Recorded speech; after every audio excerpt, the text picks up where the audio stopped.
नमस्कार मित्रांनो, कमळी या मालिकेचा आजचा भाग खूपच इंटरेस्टिंग आणि धमाकेदार होणार आहे. त्यासोबत खूप मोठा आहे महा एपिसोड आहे आज. आणि आजच्या भागामध्ये आपल्याला खूप काही गोष्टी इथे पाहायला मिळणार आहेत. आता इथे कमळीने छान लाडवाचा प्रसाद बनवून आणलेला असतो आणि कमळीने जो लाडवाचा प्रसाद इथे बनवलेला असतो तो ती घेऊन येत असते.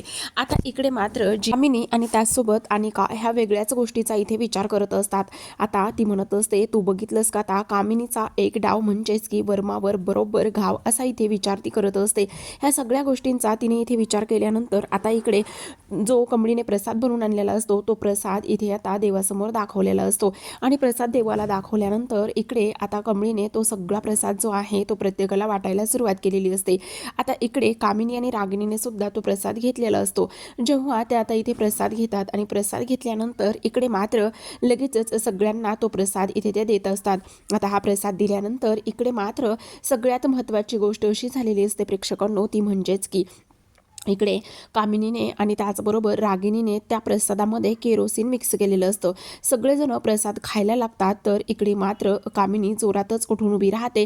आणि जोरातच उठून उभी राहिल्यानंतर ती म्हणत असते की 1 मिनिट, आणि तेव्हा हा प्रसाद तुम्ही खाऊ नका, ह्या प्रसादामध्ये इथे केरोसिन मिक्स केलेला आहे असं इथे ती बोलते. आणि त्यावरच आता इथे अन्नपूर्णा म्हणत असते, अगं काही पण काय बोलतेस तू, तुला वेड लागले की काय? असं प्रसाद हा प्रसाद असतो आणि तो चांगला मानून खायचा असतो. त्याचबरोबर त्यामध्ये केरोसिन वगैरे ह्या असल्या गोष्टी अजिबातच नसतात. पण तरीसुद्धा कामिनी म्हणत असते, नाही मी बरोबर बोलते वहिनी, तुला इथे काहीतरी चुकीचा गैरसमज होतोय, तू एकदा प्रसाद तर खाऊन बघ. पण इकडे मात्र आता अन्नपूर्णा त्याचबरोबर इथे सगळेजणच तो प्रसाद खात असतात. आणि तो प्रसाद खाल्ल्यानंतर कोणाला कसलाच त्रास होत नसतो. पण इकडे मात्र कामिनी आणि त्यासोबत अनिकाला तो प्रसाद खायचा नसतो, कारण त्यांच्या प्रसादामध्ये इथे केरोसिन दिसत असतं. आता त्यांच्या प्रसादामध्ये इथे केरोसिन दिसल्यानंतर त्यांना इथे खूपच मोठा धक्का इथे बसलेला असतो. आणि सगळ्यात महत्त्वाची गोष्ट म्हणजेच की हे सगळं काय आहे आणि त्याचबरोबर हे आमच्याच बाबतीत कसं झालेलं आहे हा प्रश्न त्यांना पडतो. आता केरोसिनच्या वासामुळे त्यांना खूप जास्त उलटीसारखं होत असतं, त्रास होत असतो.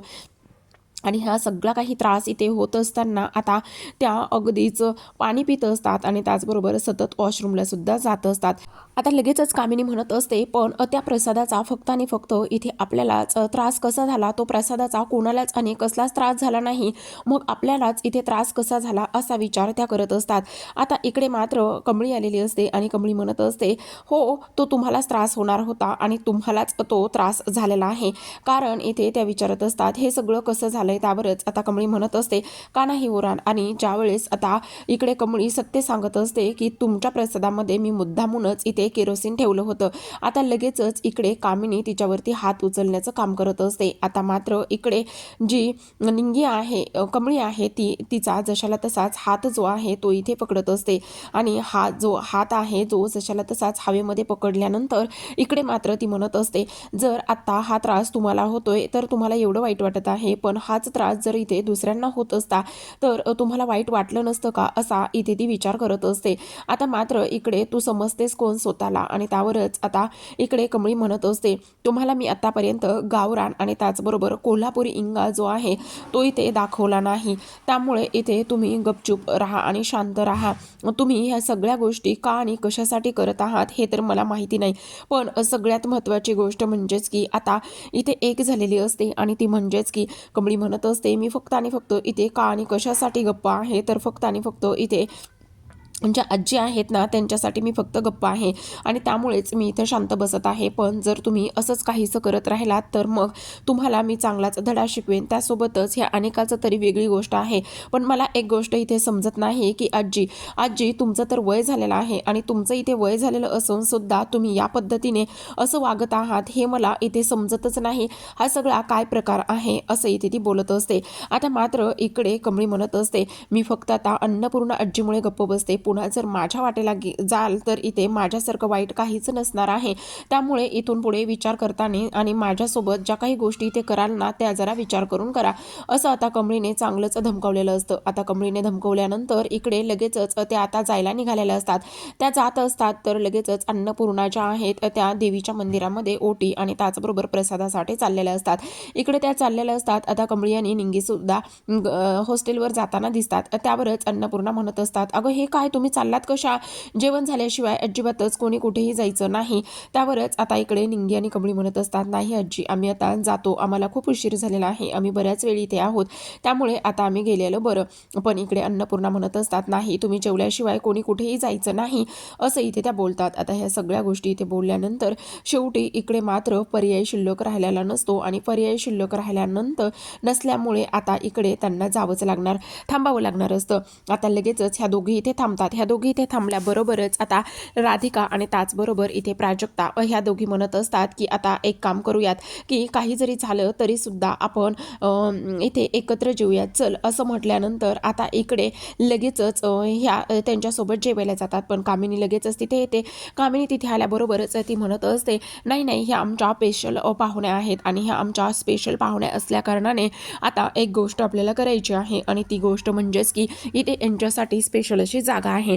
असं म्हणूनच आता कामिनी इथे त्या दोघींना जिथे चप्पल सोडली जाते येणाऱ्या जाणाऱ्यांची, घरातल्यांची, त्या ठिकाणी इथे तिला बसवलं जातं. आता त्या ठिकाणी इथे बसवल्यानंतरच एक सगळ्यात महत्त्वाची गोष्ट अशी झालेली असते की निंगीला हा सगळा काही त्रास होत असतो. ती म्हणत असते, काय हे कमळे, आपण अशा ठिकाणी बसायचं आहे का? आता मात्र इकडे लगेचच त्या दोघींसाठी देवाचा प्रसाद आलेला असतो, ताटं भरून आणलेली असतात आणि इकडे जी कामिनी आहे ती ते नोकऱ्याला सांगत असते, हे आपले स्पेशल पाहुणे आहेत आणि हे आपले स्पेशल पाहुणे असल्यामुळे इथे त्यांना पोटभर जेवण दे, त्याचबरोबर इथे त्यांना हवं नको त्या सगळ्या गोष्टी इथे तू बघू शकतेस, असं आता इथे ती बोलत असते. त्यावरच आता इकडे मात्र जी प्राजक्ता आहे ती म्हणत असते, आपण ह्यांना थांबवायला पाहिजे, आपण ह्यांच्याशी बोलायला पाहिजे.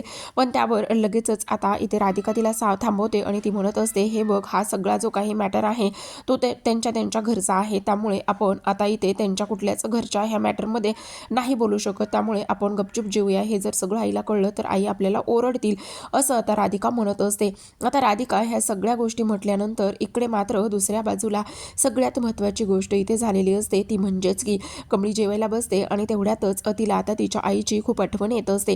तिची आई येते आणि तिला म्हणत असते की हे बघ कमळे, तुझ्या पुढ्यात एवढा मोठा देवाचा प्रसाद आहे आणि देवाचा प्रसाद हा चांगला मानूनच खाल्ला पाहिजे आणि त्याचसोबत इथे तुझा ते भाग्य आहे की तुला हा प्रसाद खाण्यासाठी मिळालेला आहे. तुला कुठं बसवलंय आणि त्याचबरोबर ती बाई तुझ्यासोबत कशी जरी वागलेली असली तरी सुद्धा तू तुझा चांगुलपणा अजिबातच सोडू नकोस आणि त्याचबरोबर तुला तुझा चांगुलपणा सोडण्याची काही गरज नाही, असंच इथे ती बोलत असते. आता ह्या सगळ्या गोष्टी बोलल्यानंतर इकडे मात्र सगळ्यात महत्त्वाची एक गोष्ट झालेली असते. आता लगेचच कमळी जी आहे ती निंगीला सुद्धा ताट देते आणि ज्या चपला असतात आजूबाजूच्या त्या सगळ्या ज्या चपला असतात त्या चपला इथे ती बाजूला ढकलून देते आणि त्या चपला बाजूला ढकलून दिल्यानंतर इथे मात्र आता निंगी म्हणत असते, त्या बाईनं आपला एवढा अपमान केलेला आहे आणि एवढा अपमान करून सुद्धा तू म्हणत आहेस की आपण हे आनंदाने आणि प्रसाद मानून खायचं.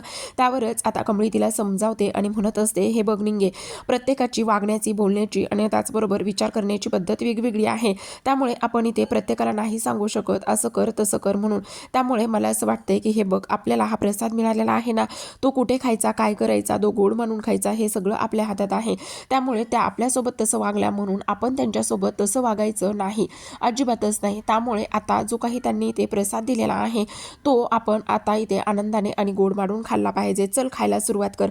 आता लगेचच तिथे जी काही अनिका आहे ती येत असते आणि ती म्हणत असते, काय मग गावछाप, कशी वाटती मेजवानी आणि त्याचबरोबर तुमची हीच लायकी आहे आणि तुम्ही पायपुसणं आहात, मग पायपुसण्याची इथे लायकी आणि त्याची जागा कुठे असणार आहे, तर तुम्हाला जिथे दिलेलं आहे तिथेच आहे. त्यावरच आता इकडे जी कमळी आहे ती तिच्याच भाषेमध्ये सुनावते. ती म्हणत असते, हो, बघितलं ना, तुझ्या आजीने हा जो काही आमच्यासाठी इथे प्रसाद दिला आहे, हा प्रसाद सुद्धा किती आनंदाने आम्ही इथे खात आहोत आणि त्याचबरोबर तुझ्या आजीने स्वतःहून आमच्यासाठी ही ताटं दिलेली आहेत. मग तुझ्या आजीने आमचा किती चांगला पाहुणचार केला आहे हे तुझ्या लक्षात नाही का आलं अनिका? असं म्हणूनच आता इकडे मात्र अनिकाला राग आलेला असतो, कारण कमळीने अगदी सडेतोड पद्धतीने इथे उत्तर दिलेलं असतं. आज घरामध्ये आल्यापासून कमळीने पूजेमध्ये छान सहभाग घेतलेला असतो आणि पूजेमध्ये छान सहभाग घेतल्यानंतर आज तिने ही पूजा सफल होण्यासाठी किंवा ह्या सगळ्या गोष्टी करण्यासाठी बरेच काही कामं केलेले असतात. आता कमळी निंगी जेवून तर झालेलं असतं. कमळी आणि निंगीचं जेवून झाल्यानंतर आता इकडे त्या घरी निघालेले असतात. तेवढ्यातच राधिका सुद्धा तिथे आलेली असते राधिका म्हणत असते, काय गं तुम्ही घरी निघालेला आहात का? त्यावरच ती म्हणत असते, हो आम्ही आता हॉस्टेलवर निघालेलो आहोत, कारण खूप उशीर झालेला आहे आणि आम्हाला हॉस्टेलवर जावंच लागणार आहे, असा इथे ती विचार करत असते. आता ह्या सगळ्या गोष्टींचा इथे तिने विचार केल्यानंतर इकडे मात्र लगेचच अन्नपूर्णा तिथे आलेल्या असतात. अन्नपूर्णा तिथे आल्यानंतर त्या म्हणतात, काय गं पोरींनो तुमची जेवणं झाली का?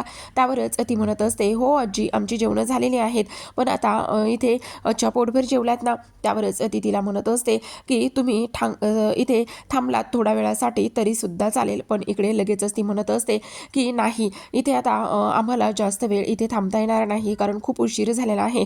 ह्या सगळ्या गोष्टी इथे आता ती बोलत असते. ह्या सगळ्या गोष्टी इथे ती बोलल्यानंतर आता इकडे राधिका म्हणत असते, ठीक आहे मग एक काम करा ना, इथे तुम्ही आमच्याबरोबरच चला ना, आमच्यासोबत जर आलात तर बऱ्याच गोष्टी तुम्हाला इथे पाहता येतील आणि त्याचबरोबर इथे तुमचा वेळ सुद्धा वाचेल, मग तुम्ही आमच्याबरोबर येताय का? असं बोलल्यानंतर आता इकडे मात्र लगेचच आजी इथे कमळीला म्हणत असतात, कमळी तुला एक गोष्ट सांगू का गं, खरंच जेव्हापासून मी तुला भेटले ना तेव्हापासून मला असं वाटतंय की माझी मोठी नातच माझ्या आयुष्यात आली आणि तुझ्या रूपामध्ये मला तिचीच इथे जाणीव होती बघ, असा इथे ती विचार करते. अगं पोरींनो तुम्ही अधूनमधून येत जा गं, तुम्ही अधूनमधून आलात ना तर खूप बरं वाटतं बघ मला, असं आता ती म्हणत असतं. त्यावरच कमळी म्हणत असते, हो आजी नका काळजी करू, आम्ही अधूनमधून नक्कीच येत जाऊ. आता ह्या दोघी जणी म्हणत असतात, नाही नाही आमचं आम्ही जातो, तुम्हाला उगाच आमच्यामुळे वाटवाकडी करून यावी लागेल. त्यावरच आता ऋषी म्हणत असतो, नाही नाही वाटवाकडी वगैरे काहीच नाहीये, रस्त्यातच तर आहे ना आणि आम्ही या साईडनं सुद्धा जाऊ शकतो. इकडे ह्या दोघींना आग्रह करत असतात तर लगेचच आता प्राजक्ता म्हणत असते, ना गो कमळी असं काय करतेस, जर तू नाही आलीस ना तर इथे मी तुझ्यासोबत जी मैत्री आहे ती अजिबातच इथे पार पाडणार नाहीये बघ. त्यावरच आता कमळी म्हणत असते, बरं बरं ठीक आहे नका काळजी करू येते मी. त्यावर नायशा म्हणत असते, हो मी पण, मला सुद्धा अगदीच तसं करायचं आहे. आता लगेच सगळेजण मागच्या सीटवर जाऊन बसतात आणि जी कमळी आहे कमळीला ऋषीच्या बाजूची सीट इथे ठेवण्यात येते. कमळी म्हणत असते, नाही नाही मी मागे बसते ना, पण इकडे मात्र राधिकाचा हा सगळा प्लॅन असतो. तेवढ्यातच अनिका तिथे आलेली असते. अनिका म्हणत असते, हे ऋष तू का चाललेला आहेस, प्लीज तू जाऊ नकोस ना, थांब ना जरा, आणि मला तुझ्याशी किती काय काय बोलायचं आहे, तू का चाललेला आहेस, प्लीज नको जाऊ ना, असं इथे ती बोलते. त्यावरच ऋषी म्हणत असतो, अगं असं काय करतेस, मला कामं आहेत. आणि त्याच्या बाजूला इथे बसलेली जी कमळी आहे ती अनिका पाहते आणि दोघींची नजरानजर होते. इकडे मात्र अनिकाला आता खूप राग आलेला असतो. अनिका त्याच गोष्टीचा इथे विचार करते आणि रूममध्ये जात असते. इकडे खूपच छान कार आहे, खूप छान वाटते, आज खूप मजा आली, धमाल केलेली आहे, अशा गोष्टी इथे ती बोलत असते. आता अनिका तिच्या खोलीमध्ये चालत चालत निघालेली असते. अनिका तिच्या खोलीमध्ये चालत चालत निघाल्यानंतर आता इकडे सर्वात महत्त्वाची एक गोष्ट झालेली असते आणि ती सर्वात महत्त्वाची गोष्ट म्हणजेच की इकडे ज्या पद्धतीने तिला कमळीचे पाय धुवावे लागले होते तेच तो सगळा क्षण इथे तिला आठवत असतो आणि तो सगळा क्षण इथे आठवल्यानंतर तिला खूप राग येतो. ती तशीच इथे वॉशरूमला निघून जाते. वॉशरूममध्ये गेल्यानंतर शावर ऑन करते आणि शावरखाली तशीच उभी राहत असते. कशा पद्धतीने कमळीचे पाय धुवावे लागलेत, कापडाने पुसावे लागलेत आणि त्याचबरोबर आज दिवसभरामध्ये कमळीची फक्त आणि फक्त इथे वाहवाच तिला होताना दिसत होती आणि ह्या सगळ्या गोष्टी इथे तिच्या नजरेसमोरून जाताना सुद्धा तिला दिसत होत्या.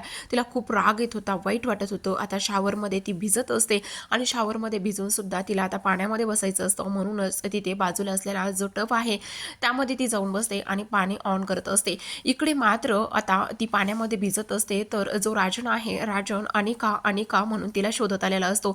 अनिकाला घरभर शोधल्यावर ती कुठे सापडत नाही. रूममध्ये पाहतो, रूममध्ये नसते, पाण्याचा आवाज येतो आणि म्हणूनच इथे वॉशरूम उघडतो. वॉशरूम उघडल्यावर इथे अनिका त्या पूर्ण टबमध्ये भिजत असते. पूर्ण तिचा चेहरा त्या पाण्याचा खाली गेलेला असतो, बुडबुडे निघत असतात. तेवढ्यात राजन धावतच जातो आणि राजन धावतच गेल्यानंतर तिला दोन्ही हातामध्ये उचलतो आणि दोन्ही हातामध्ये घेऊन इथे तो रूममध्ये निघून जातो. आता इकडे दुसऱ्या बाजूला मस्त हे लोक एन्जॉय करत असतात. आज खरंच खूप मजा आली. त्याचबरोबर नायशा म्हणत असते, खरंच इथे कमळीताई तू कसली ब्रेव आहेस ग, मी मोठी झाली ना अगदीच तुझ्यासारखीच होणार आहे. त्यावर राधिका म्हणत असते, हो मी सुद्धा ना माझ्या नायशाला अगदीच कमळी तुझ्यासारखीच ब्रेव करणार आहे, कारण तू किती काय काय गोष्टी केलेल्या आहेस आणि त्याचबरोबर आज प्रसाद तर किती कमाल असा बनवला आहेस तू, खरंच आज तो प्रसाद खाल्ल्यावर आम्हाला खूप जास्त आनंद झाला, असं इथे ते बोलतात. आता रस्त्यामध्येच ते ऋषीला गाडी थांबवायला सांगतात.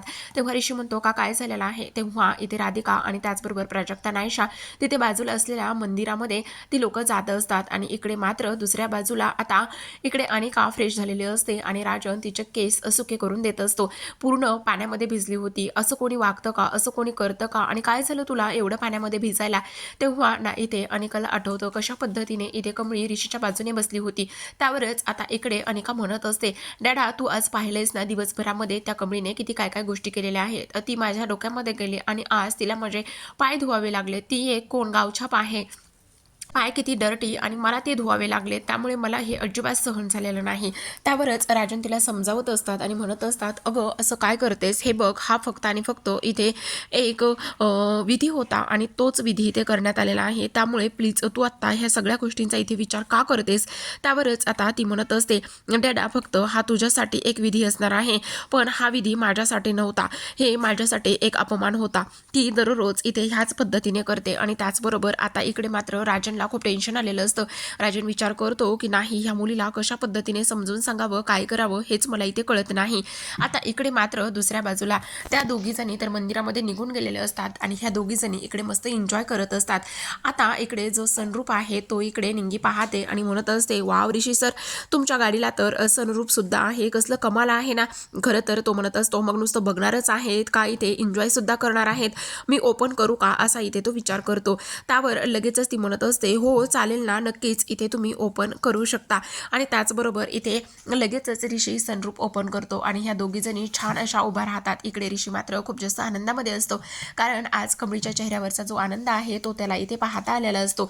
इकडे कमळी म्हणत असते, कसलं भारी वाटते, असं वाटतंय की बटरफ्लाय ही हवेतच उडते, वर आभाळ दिसते आणि मी हे आत्तापर्यंत फक्त पिक्चरमध्ये टीव्हीमध्येच पाहिलं होतं, पण आज प्रत्यक्षात पाहते, अनुभवते. इकडे राजन अनिकाला समजवत असतो आणि त्याचबरोबर तू एवढा स्वतःला त्रास करून घेऊ नको आणि बेबी, कशाला त्रास करून घेतेस, तुझं डोकं दुखतंय का, बघ तू त्रास, मी मेडिसिन पाठवतो तुला, तू आराम करतेस का थोडा वेळ. त्यावरच आता अनिका म्हणत असते, डॅड प्लीज मला खूप इरिटेट होते, प्लीज मला ह्या गोष्टी तू सांगू नकोस ना. पण राजन मात्र तिला समजावण्याचं काम करत असतो. प्लीज अनिका जरा समजून घे ना. आणि त्याचबरोबर हे रोज रोज थोडी ना होणार आहे आणि त्याचसोबत इथे कोणी लहान मोठं असं काही नसतं बाळा, तो एक विधी होता म्हणून तुला हे सगळं करावं लागले ना. तेवढ्यातच तिथे आता कामिनी आलेली असते. कामिनी येते आणि म्हणत असते, काय झाले अनिका, तुझे केस का ओढले आहेत. त्यावर लगेचच ती म्हणत असते, मी पण काय विचारत बसलेली आहे. हां काय राजन, बरोबर तिला त्रास होणारच ना. आज कमळी कशा पद्धतीने घरात वावरली आहे, त्याचबरोबर तिने अनिकासोबत काय काय केलेलं आहे, ह्या गोष्टीमुळे इथे माझ्या मुलीला त्रास होणारच ना. आणि त्याचबरोबर तुझं डोकं दुखतंय का, चेपून देऊ का. इकडे मात्र राजन विचार करत असतो, नाही नाही, ह्या दोघींनी इथे रागिनी आणि कामिनीने इथे अनिकाला एवढं डोक्यावर बसून घेतलेलं आहे ना, की त्यामुळे चूक काय वाईट काय ह्या गोष्टी तिला कळतच नाही येतं. ती पूर्ण इथे हातातून निघून चाललेली आहे. मी माझ्या एका मुलीला तर गमवलं आहे, पण मला दुसरी मुलगी इथे गमवायची नाही, असा राजन विचार करतो. आता तो म्हणतो, मी मेडिसिन पाठवून देतो, असं म्हणून निघून जातो. इकडे कामिनी तिचे लाड करत असते, डोकं दुखते का, बाम लावून देते, ये चल, आणि असे ओले केस नाही ठेवायचे बाळा, ओले केस राहिले तर सर्दी होती, डोकं धरतं, चल मी तुला मस्त माझं लाडाचं ते बाळ, असं म्हणूनच आता कामिनी तिला जवळ घेण्याचं काम करत असते. इकडे राजनला प्रचंड राग येत असतो, कारण तो म्हणत असतो, हा काय प्रकार आहे. इथे मी तिला चांगलं वळण लावण्याचा, चांगले संस्कार देण्याचा प्रयत्न करत आहोत, आजी, आई आणि मी, पण ह्या दोघीजणी मात्र तिला चांगलं डोक्यावर बसून घेतलेलं आहे आणि ह्या दोघींनी चांगलं डोक्यावर बसून घेतल्यामुळे ती एवढी शेफारली आहे, असा इथे राजन विचार करत असतो. आता इकडे दुसऱ्या बाजूला इथे गाडीमध्येच आता एका ठिकाणी गाडी थांबवली जाते. तेव्हा कमळी म्हणत असते, काय झाले सर, काय इथे गाडी थांबवली आहे, आणखी हॉस्टेल तर आलं नाही. त्यावरच तो म्हणत असतो, तुला मक्याचं कणीस खूप आवडतं ना, ते बघ ना तिथे बुट्टा आहे मस्त, आपण मक्याचं कणीस एन्जॉय करायचं का. त्यावर आता लगेच कमळी आणि त्यासोबतच इथे ऋषी निंगीला उठवण्याचं काम करत असतात. ए निंगे उठ ना, निंगे प्लीज उठ ना गं. पण निंगी ढाराडूर झोपलेली असते. आता ते तिला तसंच झोपू देतात आणि समोर जे कणीसवाला असतो त्या कणीसवाल्याकडे ते जातात. आता कमळी तिथे गेल्यानंतर त्या कणीसवाल्याला म्हणत असते, मी भाजू काय कणीस, असं म्हणूनच तो सुद्धा म्हणत असतो, हो चालेल भाजा ना. आता लगेचच कमळी इथे कणीस भाजायला जाते. आता ऋषी तिच्याकडे पाहत असतो तर कमळी म्हणत असते, सर तुम्हाला खरं सांगू का, गावाकडची मजा खूपच वेगळी होती. आमच्या शेतात ना खूप कणस असायचे आणि मस्त आम्ही भाजून खायचो. तुम्हाला एक गोष्ट सांगू का, कमळी आणि त्याचबरोबर निंगी आणि मी इथे लोकांच्या शेतातले कणस, बोरं, त्याचबरोबर चिंचा, त्याचबरोबर पेरू हे सगळं चोरून आणायचो. आणि जेव्हा तो मालक आमच्या मागे धावायचा ना, तेव्हा मात्र आम्हाला खूपच मजा यायची. पण तेव्हा आम्ही लहान होतो ना, आम्हाला कळायचं नाही. पण इथे मात्र हे कणीस असं भाजायचं मस्त चुलीवरती, त्यावर ते लिंबू लावायचं, त्याच त्याचबरोबर त्यावर मसाला लावायचा आणि एक नंबर हे कणीस लागतं बघा सर. खूपच मजा येते, गावाकडची मजा ना कशातच नाही. आता लगेचच तिने दोन्ही सुद्धा कंस भाजलेले असतात. दोन्ही कंस भाजल्यानंतर ती एक कणीस जे आहे ऋषीला देते आणि ऋषीला कणीस दिल्यानंतर ती म्हणत असते, सांगा ना सर कसं झालेलं आहे. त्यावर लगेचच ऋषी म्हणत असतो, खरंच खूप कमाल असं कणीस झालेलं आहे. असं म्हणूनच आता लगेचच कमळी सुद्धा कणीस खाण्याचा आनंद घेत असते. इकडे आता त्या दोघींना हॉस्टेलवरती सोडल्यानंतर ऋषी जो आहे तो इथे घरी जाऊन पोहोचलेला असतो. ऋषी घरी जाऊन पोहोचल्यानंतर इकडे मात्र जी नयनतारा आहे ती इथे त्याच्याशी बोलत असते. ती म्हणत असते की मी असं ऐकलंय रोहितकडून की तू आता इथे जे काही बिझनेस आहे त्यामध्ये तू इन्व्हॉल्व्ह होतोयस आणि लक्ष सुद्धा देत आहेस. हे ऐकून खूपच छान वाटलं मला, कारण तू ह्या सगळ्या गोष्टी करत आहेस ना स्वतःहून, त्यामुळे मला आनंद झालेला आहे असं इथे ती बोलत असते. त्याचबरोबर तो म्हणत असतो, हो कारण मी सुद्धा आता असं करण्याचं ठरवलं आहे की आता ह्या बिझनेसमध्ये इन्व्हॉल्व्ह होण्याचा मी इथे प्रयत्न केलेला आहे असंच इथे आता तो बोलत असतो. त्याचबरोबर सगळ्यात महत्त्वाची गोष्ट म्हणजेच की आता इथे ती म्हणत असते, हो मला सुद्धा हे सगळं काही ऐकून खूप आनंद झालेला आहे, पण आणखी एक गोष्ट म्हणजेच की काल त्या सगळ्या गोष्टीमुळे इथे तू त्या मुलीला भेटण्याचं राहूनच गेलं. मला असं वाटतंय की तू नक्कीच एकदा त्या मुलीला भेटावं आणि एकदा तू त्या मुलीला भेटलास की मग सगळ्या काही गोष्टी इथे व्यवस्थित होतील असं इथे नयनतारा बोलत असते. आता इकडे दुसऱ्या बाजूला कमळी आणि निंगी सकाळी सकाळी छान आवरून तयार होत असतात. त्यावरच आता इकडे निंगी कमळीशी भांडत असते. ती म्हणत असते, काय गे तुम्ही मला तिथे झोपून दिलत आणि मस्त काय काय फिरायला गेलात, काय काय खाल्लं. त्यावरच आता इकडे कमळी म्हणत असते, अगं निंगे असं काय करतेस, तुला किती आम्ही आवाज दिले, किती उठवण्याचा प्रयत्न केला, पण तू मात्र इथे उठली नाहीस. कितीदा आवाज द्यायचा पण तू नाही उठली, मग त्याला काय करणार. आणि पण तुम्ही मला सांगा काय काय खाल्लंय. त्यावरती म्हणते, अगं काही नाही ग, फक्त आम्ही मकाचं कणीस खाल्लेलं आहे, याच्या पलीकडे काही नाही खाल्लं. तेवढ्यातच आता इकडे कमळी आणि निंगीला बाहेर बोलवायला कोणीतरी आलेलं असतं. ऋषी सर आलेत म्हणून. तेवढ्यातच आता इकडे निंगी म्हणत असते, ऋषी सरांना तर 99 वर्ष आयुष्य. त्यावर कमळी म्हणत असते, अगं असं काय 1 वर्ष का कमी केलेस. मग जेव्हा तुम्ही काल काय काय केलंय ना ते सगळं इन डिटेलमध्ये सांगशील ना तेव्हाच मी त्यांचं 1 वर्ष आयुष्य वाढवणार आहे. आता ह्या सगळ्या गोष्टी बोलल्याबरोबर त्या धावतच बाहेर जातात आणि ऋषी सर तुम्ही आत्ता ह्या वेळेला. त्यावरच ऋषी म्हणत असतो, हो आत्ता ह्या वेळेला मला तुम्हाला भेटायचं होतं, माझ्याकडे तुमच्याकरिता हे खूप मोठं सरप्राईज आहे. काय आहे असं म्हटल्याबरोबर ते दुसऱ्या दिशेला हात करतो. आता कमळी आणि निंगी त्या दुसऱ्या दिशेला पाहतात. पाहिल्याबरोबरच त्यांच्यासमोर बंड्या असतो.